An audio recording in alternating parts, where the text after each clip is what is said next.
ಅವ್ರ ಹೆಸರು ಕೆಡಿಸೋ ಸಲುವಾಗಿ ಗೆಲ್ಲುವ ಸಲುವಾಗಿ ಅನ್ನೋದು ವಿರೋಧ ಪಕ್ಷಗಳ ಒಕ್ಕೊರಲ ವಾದ. ಅದಕ್ಕೆ ಅವ್ರು ಡಾಕ್ಯುಮೆಂಟ್ಸು ಮಾಡ್ತಾ ಇದ್ದಾರೆ. ಇಂಥ ಪ್ರಸಂಗದಲ್ಲೇ ಇದೊಂದು ದೊಡ್ಡ ಇವತ್ತು ರಾಷ್ಟ್ರೀಯ ಚರ್ಚೆ ಆಗಿದೆ. ಪ್ರತಿ ಚುನಾವಣೆಯಲ್ಲಿ ಚರ್ಚೆ, ನಿಜವಾಗಿಯೂ ಎಲ್ಲ ಚರ್ಚೆ ಹೇಳಬಾರ್ದಾಗಿತ್ತು ಇವತ್ತು. ಆಯಿತು, ಗೆಲುವು ಸೋಲು ಇದ್ದೇ ಇರ್ತದೆ. 2000ರಲ್ಲಿ ನೀವು ಕಲ್ಲಿದ್ದಲ ಬಗ್ಗೆ ತನಿಖೆ ಮಾಡ್ತಾಯಿದ್ರಿ. ಆ ಸಂದರ್ಭದಲ್ಲೇ ನೀವು ಎನ್ಕ್ವೈರಿನೂ ಮಾಡ್ಬೋದಾಗಿತ್ತು, ನೀವು ಜೋರಾಗಿ ಮಾಡ್ಬೋದಾಗಿತ್ತು. ಅದನ್ನು ಇಡೀ ಮೂಲಕ ಮಾಡಿಸ್ಬೇಕಾಗಿತ್ತು ದಾಳಿ ಏನಾದ್ರೆ ಮೇಲೆ ಅನ್ನೋಂಥ ಒಂದು ಪ್ರಶ್ನೆಗಳು ಇವತ್ತು ಉಳಿದಾವ. ಅದಕ್ಕೆ ಏನೇನೋ ಸಬು ಬೀಳ್ತಾ ಇದ್ದಾರೆ ಅವರು.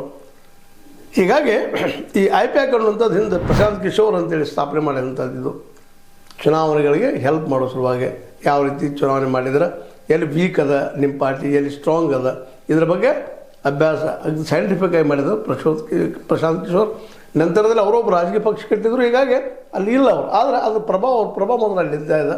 ಹೀಗಾಗಿ ಎಲೆಕ್ಷನ್ಗಳ ಸ್ಟ್ರಾಟಜಿ ತಿಳ್ಕೊಳ್ಳೋ ಸಲುವಾಗಿ ಇವರು ದಾಳಿ ಮಾಡಿದ್ದಾರೆ ಅನ್ನೋದು ಸ್ಪಷ್ಟವಾದಂಥ ಅಭಿಪ್ರಾಯ ಮಮತಾ ಬ್ಯಾನರ್ಜಿ ಅವರು.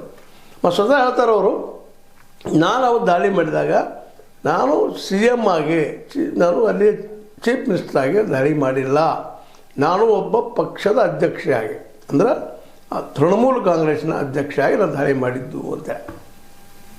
ಈ ವಾದದಿಂದಾಗಿ ಇವತ್ತು ಮತ್ತೆ ಚರ್ಚೆ ಜೋರ್ದಾರ್ ಹಿಡಿತಾ ಇದೆ. ಇಂಥದ್ದು ಒಂದು ಈಗ ಮತ್ತೆ ಮುಂಬೈಯಲ್ಲಿ ಬರೋದ, ಮುಂಬೈಯಲ್ಲಿ ಎಲೆಕ್ಷನ್ ಬರೋದ, ಅಲ್ಲಿ ಮುಂಬೈ ನಗರ ಪಾಲಿಕೆ ಅದು, ಅಲ್ಲೂ ಸಹ CBI ಅದರಲ್ಲೂ ED ದಾಳಿಗಳು ಹೆಚ್ಚಾಗ್ತಾ ಇದ್ದಾವ. ಅದು ವಿರೋಧಿಗಳ ಮೇಲೆ, ಅದರಲ್ಲೂ ಮುಖ್ಯವಾಗಿ ಅಜಿತ್ ಪವಾರ್ ಅವ್ರ ಪಾರ್ಟಿಯವರು ಹೌದು.